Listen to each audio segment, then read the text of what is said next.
Olá pessoal, bem-vindos ao canal Doutor Explicação. Eu sou o Dr. Gilvano Amorim. Nós vamos conversar hoje, pessoal, sobre UTI. Entenda melhor esse ambiente. Eu comecei a receber várias solicitações, pessoal, de abordagem desse tema devido ao número de internações hoje que nós temos nas UTIs por conta das ocorrências de Covid-19 grave, por conta do contato das pessoas com esse ambiente tão isolado do hospital que é a unidade de terapia intensiva, por conta das suas particularidades. Então nós resolvemos montar essa nossa conversa, esse nosso vídeo, para que você tenha uma noção melhor do que se trata, o que é a famosa UTI. Vamos iniciar pelas siglas, pessoal. UTI. UTI é uma parte do hospital. A sigla quer dizer Unidade de Terapia Intensiva. Unidade de Terapia Intensiva. E eu quero já aproveitar, já nesse iniciozinho de conversa, e considerar com vocês alguns termos que são muito usados na cultura hospitalar e que nós precisamos saber a diferença entre eles, o que significam. Então, nós temos que CTI, Central de Terapia Intensiva, e UTI, Unidade de Terapia Intensiva, é exatamente ou são exatamente a mesma coisa. Duas formas diferentes de se referir à mesma unidade hospitalar, ao mesmo ambiente. UCO quer dizer Unidade de Cuidados Coronarianos ou Unidade Coronariana. É uma UTI voltada para o paciente cardiopata, principalmente o paciente que infartou, que tem um risco de infarto ou ainda que se encontra pós-infarto, ou seja, os cuidados intensivos aplicados ao coração. Pronto atendimento, eu quero aproveitar para fazer um paralelo, pessoal. Pronto atendimento é aquela unidade do hospital em que se dispõe a um atendimento rápido, a um atendimento com maior presteza, das mais variadas condições que nós podemos encontrar. E pronto-socorro é um PA que contém um serviço de emergência. Então, um pronto-socorro é um pouco mais completo do que um pronto-atendimento e ambos se destinam a um atendimento com maior presteza, com maior rapidez. Normalmente o que se faz é um atendimento das emergências médicas, das urgências que nós podemos encontrar. Então, voltando aqui para a UTI, pessoal, para que a gente entenda o que é a unidade de terapia intensiva, o que se faz na unidade de terapia intensiva, precisamos entender o que significa dizer que um determinado paciente é um paciente grave. Paciente grave, pessoal, é aquele paciente cujo acometimento clínico envolve risco de vida. Então, a condição clínica, a doença com a qual ele evoluiu, tem risco de comprometimento da vida, tem risco de morrer. Esse paciente que tem risco de morrer é o cerne do conceito de paciente grave. O paciente que tem risco de morrer, ou seja, aquele paciente grave, ele precisa de um suporte intensivo. O espaço do hospital onde se faz tratamento intensivo, onde se aplicam terapias de cuidado intensivo, é exatamente a UTI. Então agora você já está começando a montar um circuito na sua cabeça. E a UTI tem uma caracterização logística operacional totalmente diferenciada. Médico à beira-leito constantemente, equipe de enfermagem à beira-leito constantemente, equipe multidisciplinar, incluindo muitas vezes psicólogo, fisioterapeutas, terapeutas ocupacionais, dentre outros, à beira-leito de modo quase contínuo. Tá? Então essa modalidade é o que caracteriza esses aspectos, é o que caracterizam a unidade de terapia intensiva. E quando nós falamos em suporte intensivo, pessoal, não é apenas essa presença de atividade profissional médica, de enfermagem, de toda a equipe multidisciplinar, todo o tempo não. Quando eu digo de suporte intensivo, são suportes que mantêm a vida, são suportes que mantêm as condições vitais do corpo. Então nós vamos aprender quais são os suportes, pessoal. Olha só, suporte ventilatório, suporte cerebral, suporte circulatório. De uma forma muito rápida, vamos falar sobre cada um deles. Suporte renal, além da problemática da sepse, que a gente vai também tecer alguns comentários. Então, o suporte circulatório, pessoal, é uma medida, um conjunto de medidas terapêuticas que permite a manutenção da função respiratória do pulmão. Vocês se lembram que o pulmão é responsável pelas nossas trocas gasosas, devolvendo para o ambiente o gás carbônico e recebendo dele o oxigênio. Essa troca, então, é vital para o nosso corpo. E muitas vezes o suporte ventilatório em unidades de terapia intensiva é feito com máquinas, com aparelhos que produzem essa troca artificial, esse soprar de ar dentro dos pulmões, e nós chamamos isso de ventilador ou de respirador. E eu quero dizer para você, pessoal, rapidamente, os tipos de respiração artificial que nós temos. Eu não quero aqui, apesar de querer trazer essa ideia conceitual para você, eu não quero me ater, tecnicamente falando, nos mais variados tipos de respirador. Nunca foi essa a proposta do nosso canal. Basicamente, eu poderia dizer para vocês que existem dois tipos de respiração. Aquela respiração em que existe uma iniciativa do paciente, aquela respiração em que existe um start por parte do paciente e o ventilador entra com um suporte, melhorando o volume, aportando mais gás nos pulmões do paciente. E outra modalidade é aquela que o paciente não tem iniciativa respiratória. Então há uma necessidade de que o aparelho entre full time, entre de uma forma mais plena, de uma forma mais consciente, mantendo a respiração, mantendo a função respiratória do paciente. Um outro conceito, pessoal, que nós não podemos deixar de saber é o conceito da FiO2. A sigla FiO2 quer dizer fração inspirada de oxigênio. E aqui, pessoal, é uma sede constante, muito comum de confusão. Preste atenção no que eu vou explicar. Nós respiramos, nesse momento eu respiro ar ambiente. O ar ambiente tem uma composição gasosa bastante complexa e 21% desse ar ambiente é composto por um gás que é vital para a nossa sobrevivência, que é o oxigênio. Então eu falo que nesse momento em que eu falo com você, a minha FiO2, eu estou em respiração espontânea, eu estou respirando o ar ambiente, é de 21%. A partir da gravidade, a partir do grau de acometimento, a partir do tipo de doença que nós temos, nós vamos precisar aumentar ou ir aumentando a FiO2. E eu posso partir de 21, 25, 30 até 100%.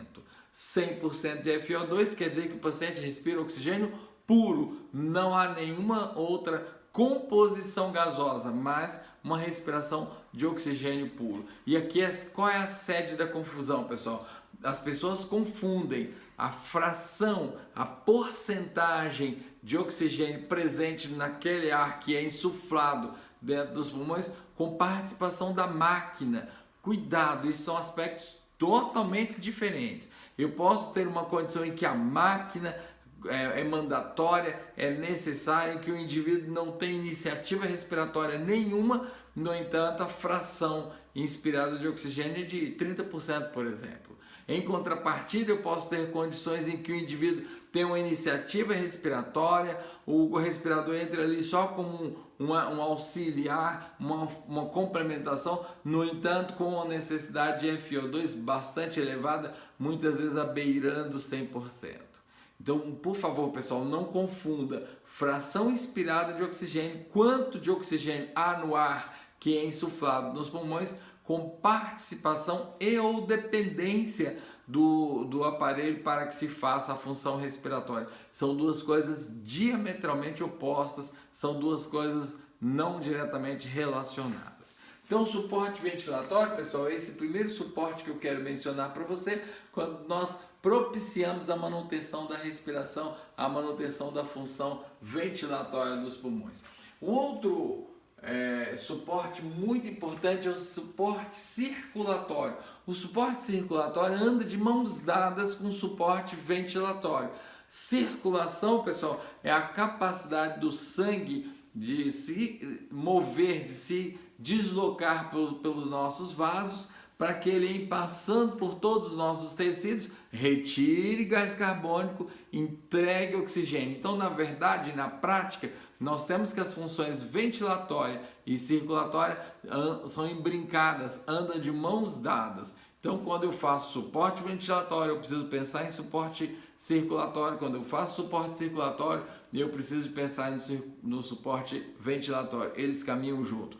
O suporte circulatório, pessoal, pode ser feito com máquinas que auxiliam a circulação do sangue, ou pode ser feito com drogas que estimulam a frequência cardíaca, a regularidade da frequência cardíaca e a própria pressão arterial. Então é muito comum a gente falar assim, a pressão está mantida com o uso de drogas, como por exemplo a noradrenalina. Isso é suporte circulatório. Quando eu me preocupo, pessoal, com o suporte circulatório específico dos rins, eu estou falando de suporte renal. E de novo, suporte renal, que é a manutenção da função renal, de jogar fora o excesso de líquido, de jogar fora as escórias do metabolismo que não se servem à nossa economia corporal. Esse processo pode ser feito com medicamentos, ou esse processo pode ser feito com um procedimento chamado diálise, e eu já falo dele para você. Finalmente, pessoal, fechando a questão do suporte, nós temos o suporte cerebral. E ao falar de suporte cerebral, pessoal, eu preciso abordar com você a questão da sedação e a questão do coma. Iniciemos falando de coma. Coma é um estado em que o sujeito perde o contato com o ar ambiente, com o meio ambiente. É uma situação em que o indivíduo perde a sua condição de comunicabilidade, de se relacionar com o meio ambiente. Então, normalmente, o indivíduo se mostra como se estivesse dormindo. E a sedação, pessoal, é o uso de medicamentos que reduzirão a atividade cerebral, levando a um estado de adormecimento. E esta redução da atividade cerebral ela é importante e necessária. Primeiro, para que o indivíduo se sinta bem, se sinta confortável, para os demais suportes.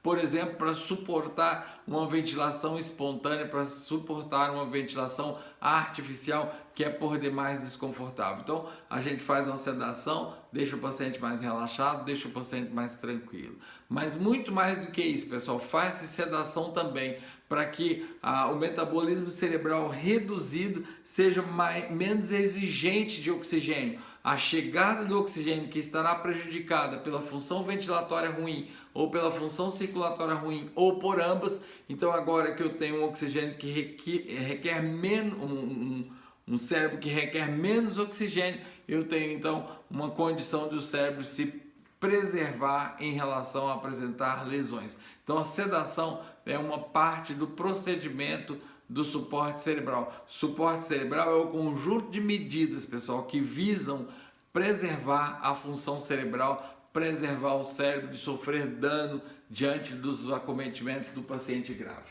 E finalmente, pessoal, nos pacientes graves nós precisamos pensar na sepse. A sepse é a infecção generalizada. Essa situação que é muito comum para o paciente portador de doenças graves. Manobras de ressuscitação são manobras que permitem a restauração crítica da função respiratória e da função ventilatória quando o sujeito sofre uma parada cardiorrespiratória. Essas manobras de recuperação dessa condição de parada são conhecidas como manobras de ressuscitação. Manobras de ressuscitação podem ser feitas tanto na unidade de terapia intensiva quanto numa unidade de emergência de um pronto-socorro. Muito bem.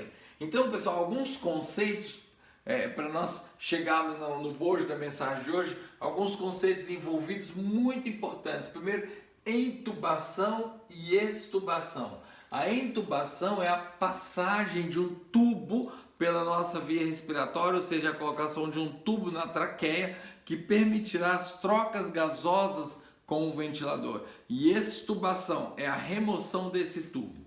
Um outro conceito importante é a traqueostomia. A traqueostomia é uma abertura que se faz no pescoço, no determinado ponto da traqueia, para que se evite a lesão das cordas vocais naqueles pacientes que vão receber ventilação mecânica por um tempo mais prolongado. Diálise renal é uma condição em que eu faço um acesso a um procedimento que tenta fazer a função do rim, tenta tirar o excesso de líquido do corpo, tenta tirar o excesso de escórias do corpo. Pode ser uma diálise que se faz através de trocas líquidas do abdômen, pode ser uma máquina que filtra e lava o sangue, removendo as sujeiras, as escórias do metabolismo e o excesso de líquido. Acesso central, pessoal, é a colocação de um catéter numa veia calibrosa, próxima do coração, para o sujeito receber medicamento e também para que se permita fazer determinadas medidas de pressão vascular, que é muito importante. E finalmente, um outro tema é a sondagem nasogástrica, que é a passagem de uma sonda pelo esôfago, seja para drenar material gástrico quando houver saída de material gástrico, seja para permitir a alimentação. Em particular, quando a gente faz com a intenção de alimentação, normalmente a gente usa uma sonda nasoentérica. Aqui uma pequena diferenciação, que nem vale a pena muito a gente gastar tempo com ela. Então, são principais termos que a gente vai encontrar quando falarmos de UTI. Isso falamos, pessoal, porque a gente precisa responder essa pergunta. O que tem a ver essa aula no momento que a gente quer trazer informações sobre o Covid-19? O que tem a ver Covid-19 com a UTI? Porque é exatamente naquele momento, pessoal, que a Covid se torna uma doença grave, colocando em risco a vida do indivíduo, colocando em risco os principais os principais sistemas vitais, é que nós precisamos de fazer medidas de suporte ventilatório, circulatório, renal, cerebral e tratamento de sepse. Isso se faz na terapia intensiva. E essa é a razão desta aula. De repente, nós nos vimos inseridos nesse ambiente de UTI sem nem mesmo conhecer de que ambiente se trata. Já ouvimos falar de UTI, foi para o CTI, está na UTI, mas a gente não tem uma ideia muito fixa, muito concreta, muito bem construída do que se trata. É importante então que nós tenhamos esta ideia. Então eu quero trazer para vocês 4 pontos, pessoal, muito importantes. Primeiro, como se portar numa UTI. Em primeiro lugar, pessoal, se o nosso familiar, se algum paciente foi para a UTI por conta da Covid-19, dificilmente você será liberado para entrar lá, porque o isolamento é um isolamento absoluto. Então há um momento de conversa, de informação com a equipe médica, mas não há visita presencial. A não ser que na evolução do quadro se demonstre que não há mais partículas virais e aí esse rigor de isolamento pode ser relaxado.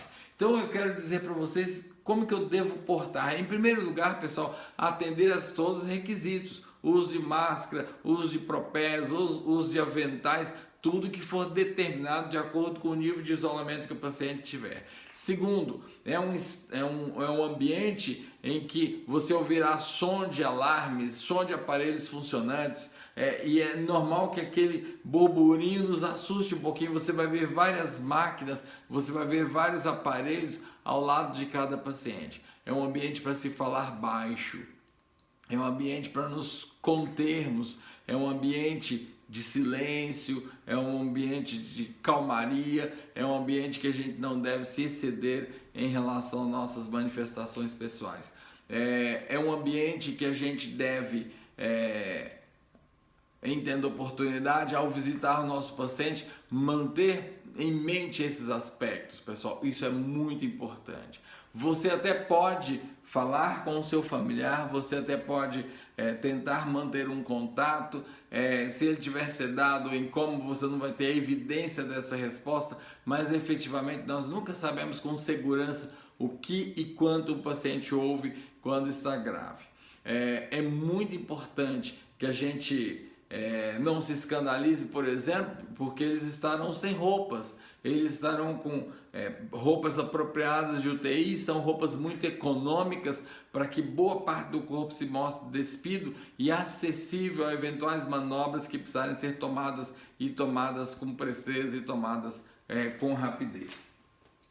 Como receber informações na visita médica, pessoal? Esse tema visita médica, informações dadas pela equipe médica é vital, é de grande importância. Talvez a mensagem mais importante desse vídeo. Vejam só, de repente você tem um familiar, tem um amigo, tem alguém que foi acometido da Covid-19, desenvolveu uma forma grave e acabou indo para uma UTI. E aí de tempos em tempos você se assenta com a equipe médica e recebe uma avalanche de informações. Pessoal, talvez para te ajudar a construir um pensamento nessa direção, o que eu devo perguntar, o que eu preciso saber, lembrem-se dos suportes. Então, quando você pensar em suporte respiratório, lembre de indagar: o paciente respira sozinho? O paciente está respirando por ajuda de aparelho? Qual é a participação do aparelho? Cuidado para não confundir participação do aparelho com fração expirada de oxigênio. Então você vai ter uma noção a partir desse aspecto: suporte ventilatório, suporte circulatório, como é que está a frequência cardíaca, como é que está a pressão é mantida por medicamentos ou a pressão se sustenta espontaneamente, como é que está a circulação de sangue pelos vários tecidos do corpo, suporte circulatório, suporte renal, está urinando bem, os rins estão fazendo a sua função de filtração e de remoção do excesso de líquidos, função cerebral, o paciente está consciente, o paciente demonstra algum tipo de lesão cerebral, o paciente se encontra sedado. Então, de posse desses esteios, você vai conseguir trazer um retrato de quão grave, de quão acometido está o paciente. E é muito importante, pessoal, que no momento de transmitir aos familiares, você saiba exatamente contextualizar, saiba exatamente repetir essa fala que você ouviu da equipe médica, sem imprimir os seus aspectos de otimismo ou de até mesmo de um certo desânimo diante do quadro. Você precisa evitar essa contaminação. Uma recomendação que eu sempre dou às famílias quando tem alguém internado na UTI: use a rede social, use uma rede social de um familiar, talvez o familiar mais próximo, aquele que está tendo contato direto. Poste diariamente informações e combine com os seus. Não fazer um contato individual a granel por telefone, porque quanto mais você repetir aquelas informações, mais isso vai te desgastar emocionalmente. Nós que há bem pouco apresentamos um quadro tão importante que é a psicocovid, né? Esse acometimento do nosso emocional, esse acometimento psicológico, esse acometimento afetivo a partir das condições da Covid-19. Isso é muito importante, pessoal. Como manter atitudes positivas sem ser alienado diante de um paciente que se encontre internado na UTI? Pessoal, essa realmente é uma condição muito difícil. Nós devemos manter a esperança, porque enquanto há vida, há esperança. Então, na medida que a gente deve buscar um retrato fiel, um retrato certeiro, um retrato exato com a equipe médica, da mesma forma, nós também precisamos, apesar de eventualmente esse quadro ser sombrio, nós precisamos manter atitudes positivas. Atitudes positivas são muito importantes na nossa disposição mental, são muito importantes para a saúde emocional nossa e daqueles que nos cercam. É desafiador, mas tente manter numa condição dessas, tente manter uma atitude positiva. Finalmente, pessoal, eu quero comentar com vocês a questão do índice de percentual de ocupação de leitos de UTI como um parâmetro epidemiológico na Covid-19.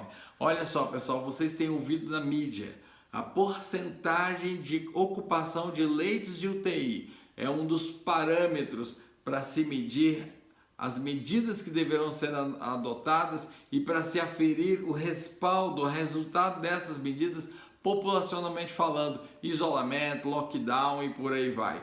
Então é um parâmetro importantíssimo. Ele não apenas mede a disposição, o pragmatismo do sistema de internação hospitalar, mas também mede o impacto, a força que o acometimento da Covid-19 tem, a pressão que realiza sobre os sistemas de internação hospitalar, particularmente de terapia intensiva.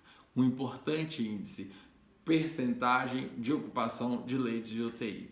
Então, pessoal, essa é a ideia que eu queria trazer para vocês hoje, essa é a mensagem que eu queria trazer para vocês hoje, ideias básicas, ideias principais, conceitos e noções para quando tivermos que enfrentar, espero que não seja a sua realidade, quando tivermos que enfrentar a condição de ter um querido nosso, um conhecido, um familiar internado em um ambiente de terapia intensiva.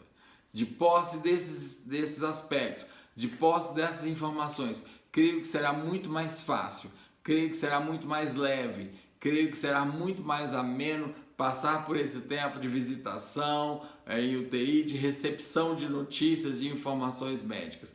Creio que com essas informações você saberá o que perguntar, você saberá do que se trata, termos muitas vezes que não são traduzidos do Techniquez para a nossa linguagem coloquial. Eu espero que tenha sido significativo para você. Eu espero que faça a diferença se um dia você precisar enfrentar uma situação dessa. Esse era o recado de hoje, pessoal. Obrigado pela companhia, obrigado pelo prestígio e até o próximo vídeo. Tchau, tchau!